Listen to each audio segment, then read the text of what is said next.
Mi-e dor să mai merg la un ceai, să fiu liceanul Bălai. Mi-e dor să mai merg la un ceai. Doamna Alexandru Bejenaru, sunteți directorul Colegiului de Artă Ciprian Porumbescu Suceava și iată că vă întâlnesc aici la Universitatea de Arte de la Iași și știu că e o întâlnire astăzi împreună cu domnul rector Bălăiță. Despre ce este vorba? Sincer vă spun că am fost surprinsă de această inițiativă a domnului rector și îi mulțumesc din suflet pentru această deschidere. Aveam nevoie de această întâlnire. Cred că o așteptam cu toții de mult în subsidiar, dar nu știam când se va petrece realmente. Pot să spun că am venit cu toată deschiderea astăzi. Cred că voi pleca de la această întâlnire cu multe lucruri noi. Va fi o întâlnire fructuoasă, eficientă. Va fi un schimb de experiență, cred că, între directorii colegiilor și liceelor de artă din zona Moldova și sperăm noi că vom fi o voce și pentru ceilalți directori din țară, pe care îi îndemn cu tot dragul să se întâlnească în asemenea știu eu, comisii, întâlniri, ședințe, reuniuni, cum doriți să le spuneți, din care să tragem învățăminte cu toții. Pentru că învățământul artistic vocațional are nevoie în acest moment de o voce avizată care să ne ghideze și să ne arate care este calea cea corectă pentru ca viitorii artiști pe care îi formăm în învățământul preuniversitar și îi livrăm către învățământul universitar să devină oameni integri, oameni performanți. Asta ne dorim cu toții, să facem performanță. Ori performanța, trebuie să spun cu regret, în ultimile 3 luni de zile a avut mult de suferit. Performanța în ceea ce privește învățământul artistic vocațional în ultimile luni a avut de suferit. Vă doresc succes, mai ales că dumneavoastră sunteți cei care sunteți prima etapă, să spunem, spre ceea ce înseamnă calitatea artistului de mâine. Pentru că ei vor veni la conservator, așa cum spuneam noi pe vremuri, la Universitatea Națională de Arte de la Iași sau la alte universități, dar pentru că suntem în Moldova, eu cred că copiii dumneavoastră vin aici la noi la Iași. Până la urmă, cred că asta este și finalitatea învățământului liceal, să îi îndreptăm pe copii către învățământul universitar, să-și definitiveze, să-și cizeleze aptitudinile și competențele pe care le dobândesc și sigur că da, Universitatea de Arte George Enescu din Iași este un partener viabil pe care ne-l dorim în continuare să colaborăm, cu care dorim în continuare să colaborăm și sigur că da, îi îndrumăm către Iași, sigur că da. Domnule Gheorghe Gheorghiță Vornicu, sunteți directorul Liceului de Arte Octav Băncilă din Iași și vecinul meu din tinerețe. Bine v-am găsit aici la Universitatea de Arte, la Sala Caudela, la o întâlnire cu domnul rector și cu Universitatea. Frumos loc, foarte frumos loc. Colegiul Național de Artă Octav Băncilă, cu tradiția pe care o are, era normal să fie prezent la această întâlnire extrem de importantă, prin care facem tot posibilul să existe învățământ artistic în România și, dacă e posibil, să se dezvolte. Domnule director, cât din copiii absolvenții de la dumneavoastră rămân la Iași, la conservator, la Universitatea de Arte? Procentul e cam de 80%. Cam 80%, că alții aleg universități din afară, sunt admiși înainte, în funcție de mediile lor. Deja au plecat vreo 7-8 elevi anul ăsta, dar restul vin aici. Și în țară, mai merg la Cluj, mai merg la Timișoara, mai puțin la București, nu știu de ce, dar asta e situația. Oricum, recomandarea noastră de ieri, la cursul festiv, a fost să vină aici la Iași, la noi, să rămână acasă. Cum ați făcut cursul festiv? Ați reușit așa pe un teren... Dacă ați vedea ce frumos a fost... E o poză două, că e interesant. Bă, dau așa ceva, într-adevăr s-a respectat totul, absolut totul. N-am fost încrezător că poate să se întâmple așa ceva, dar a fost de o disciplină exemplară, impresionantă. Ce predați? Sculptură, ca orice director de colegial. Întâlnirea de astăzi este benefică, să înțeleg. E un schimb, pentru că sunt directori ai colegiilor și din celelalte județe din Moldova. Da, categoric e benefic. Acum știm ce se întâmplă și în restul Moldovei. E destul de important, deși legătura între noi a fost în permanență. Orice activitate mai importantă, admiteri, finalizări de cursuri, am colaborat. Și nu numai cu cei din Moldova, cam cu toată țara. Ne știm foarte bine. Domnule director Gheorghe Gheorghiță Vornicu, pune un ceai, pentru că simt că avem ce vorbi.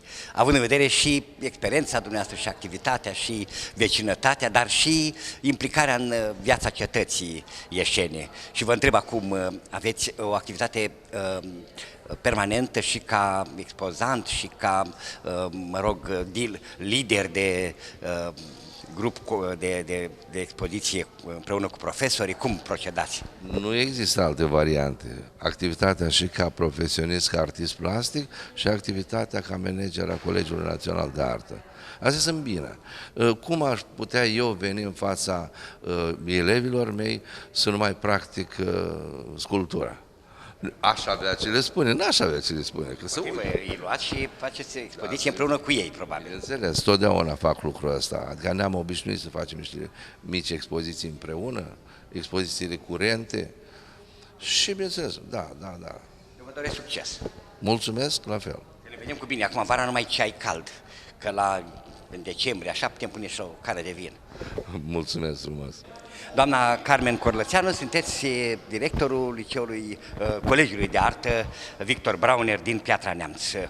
Bine ați venit, văzându-vă mă simt ca acasă, pentru că noi suntem prezenți și în Piatra Neamț de vreo 20 și ceva de ani.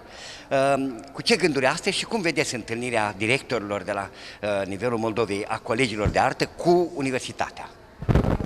Bine v-am găsit, Liceul de Arte Victor Brauner este foarte onorat să fie invitat la această întâlnire. Mi se pare o inițiativă excelentă de a demara și de a dezvolta proiecte care să promoveze elevii, să promoveze arta. Și este clar că în acest context în care învățarea online devine o provocare, este momentul să ne unim forțele și să putem dezvolta ceea ce am început și pare în oarece pericol în acest moment. Elevii au avut oarece dificultăți în această perioadă, la fel și profesorii, și sigur că lucrând la proiecte comune le vom depăși cu bine și arta își va păstra locul pe care și-l merită. Școala, liceul dumneavoastră implicat în tot felul de acțiuni, ani de-a rândul. L-am prins pe domnul director de înaintea dumneavoastră și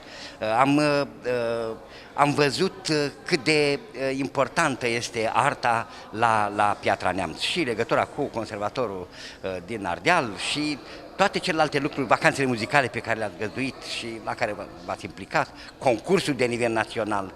Asta înseamnă că sunteți vii, ca să spunem așa.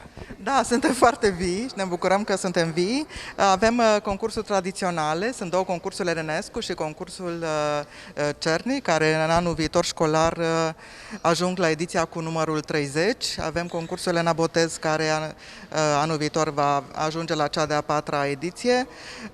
Avem proiecte pentru tineri. Copiii participă la schimburi de tineri și anul acesta, de exemplu, au fost în Bulgaria, în Polonia, în Turcia. Oportunități pentru ei de dezvoltare, de a învăța lucruri noi, de a comunica cu tineri din Europa.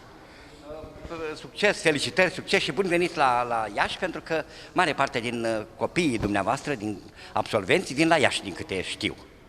Da, așa este, o parte vin la Iași, o parte merg la Cluj și cu siguranță în acest fel legăturile cu Iașul vor deveni, datorită acestor proiecte, vor deveni mai puternice iar elevii vor veni la Iași cu și mai multă convingere. Mulțumesc! Noi mulțumim! Adriana Cristina Busuioc, director al liceului George Apostu din Bacău.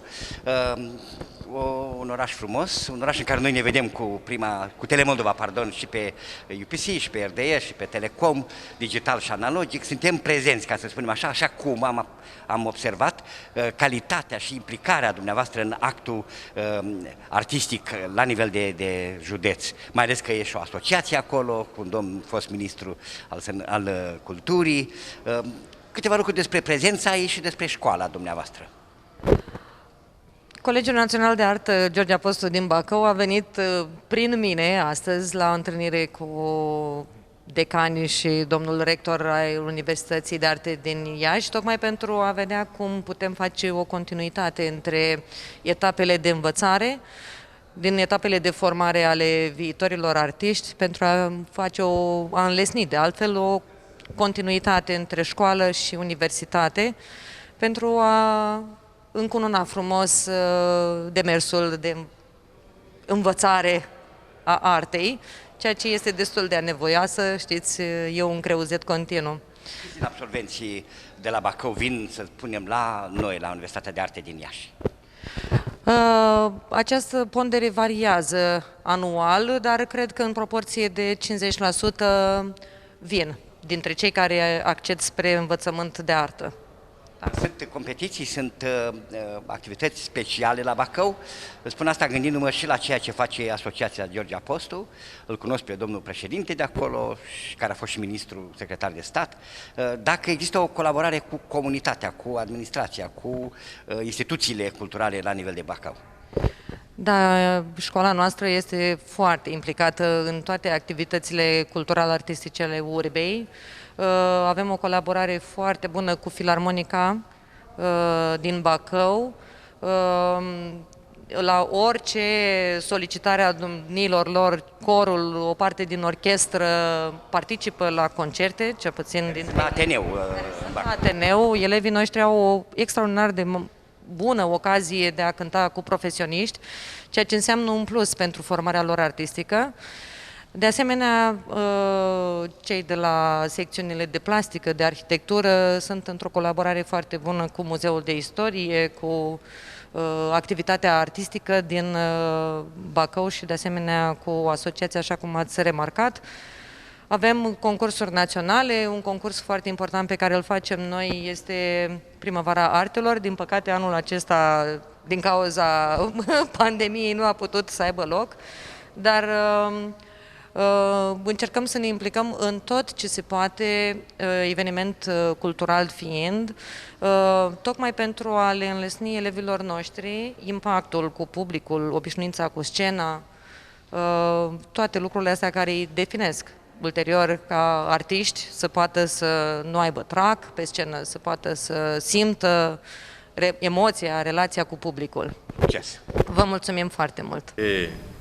Directorii liceelor și colegiilor de arte din regiunea Moldova, mai precis, dacă o luăm de sus în jos, de la Botoșani, Suceava, Piatra Neamț, Bacău și, bineînțeles, Iași. Suntem aici pentru a dezbate o temă de interes comun, prezentul și viitorul învățământului artistic preuniversitar și universitar. Avem interese comune și în noile condiții declanșate din februarie încoace suntem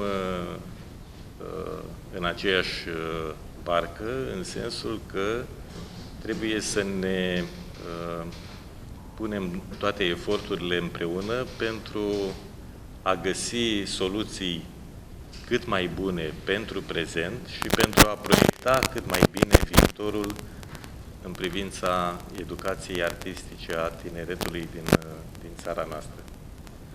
Le mulțumim invitațiilor că ne-au onorat cu prezența lor astăzi, că sunt alături de noi și mai departe aș vrea ca, dincolo de câteva puncte pe care să le discutăm, să găsim un dialog prin care efectiv să facem niște punți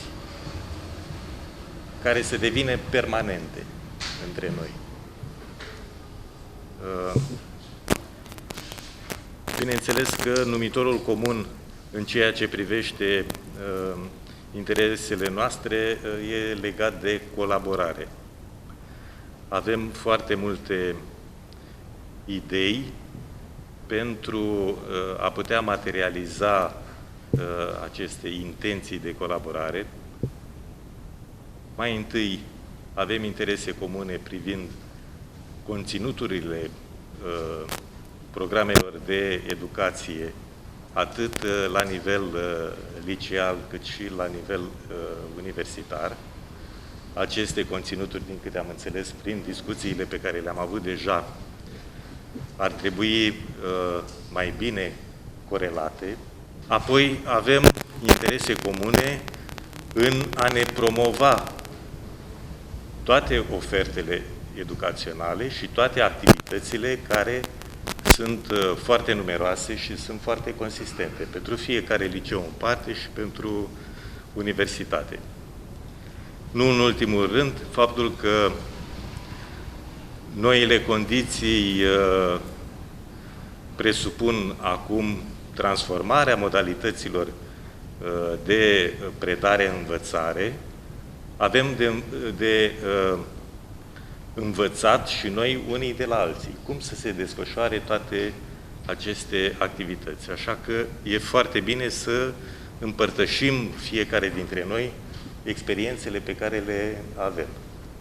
De pildă, dumneavoastră ați avut sau încă sunteți în examene și ar fi interesant să ne spuneți cum s-au desfășurat examenele și cum se desfășoară în continuare la dumneavoastră examenele de absolvire. La fel, noi suntem acum în perioada de examene de absolvire, de licență și de dizertație. Și ar fi interesant și pentru dumneavoastră să știți cum se desfășoară ele și, poate și mai important, cum se vor desfășura examenele de admitere din luna iulie, din această lună, la sfârșitul lunii, și eventual cum se vor desfășura, dacă va mai exista o a doua sesiune, în septembrie. Universitatea Națională de Arte George Enescu derulează deja o sumă de proiecte importante și acest fapt ne-a dus cu gândul ca pe viitor liceele și colegiile de artă să devină partenere în toate proiectele pe care le vom face de acum înainte. Unul dintre proiectele care este în derulare, de exemplu, la noi în universitate, se referă exact la variantele de promovare a activităților didactice prin mediul online. Asta înseamnă că parte din activitățile noastre viitoare se vor desfășura în acest mod. Putem, la finalizarea acestui proiect, să rămânem cu o platformă performantă pe care să o împărtășim cu dumneavoastră, să vă dăm consultanță în ceea ce privește predarea online pentru toate cele trei domenii, muzică, teatru și arte vizuale. Este o perspectivă la care trebuie să ne gândim foarte bine, mai ales că ieri, din câte am înțeles, s-a promulgat legea care prevede posibilitatea învățământului online ca alternativă. Deci legea educației naționale va fi completată cu această variantă. Deci, începând cu anul școlar și universitar următor, parte din activități vor fi desfășurate în acest fel.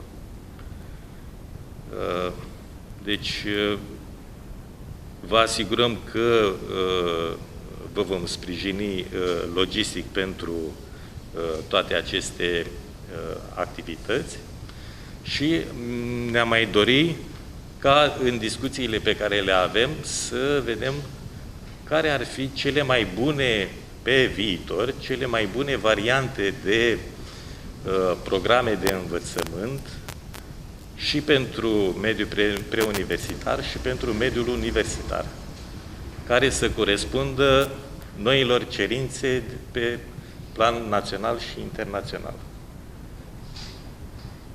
Ne gândeam, de exemplu, și în discuțiile pe care le-am avut, că poate n-ar fi rău, de exemplu, ca la liceele de artă, acolo unde nu există, să se înființeze programe, clase de teatru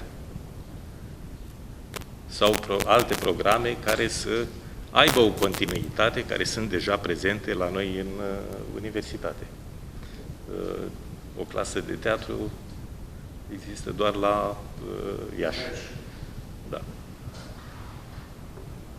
Acum aș dori să invit pe fiecare dintre dumneavoastră să-și prezinte liceul și să ne semnaleze care sunt problemele principale și să vă spunem și noi în dialog, să vedem care ar fi variantele prin care să găsim soluții comune și să vă ajutăm și să vedem cum e de făcut mai departe, mai bine.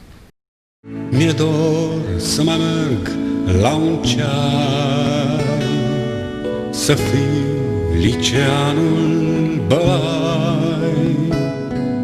Mi-e dor să mai merg la un ceai,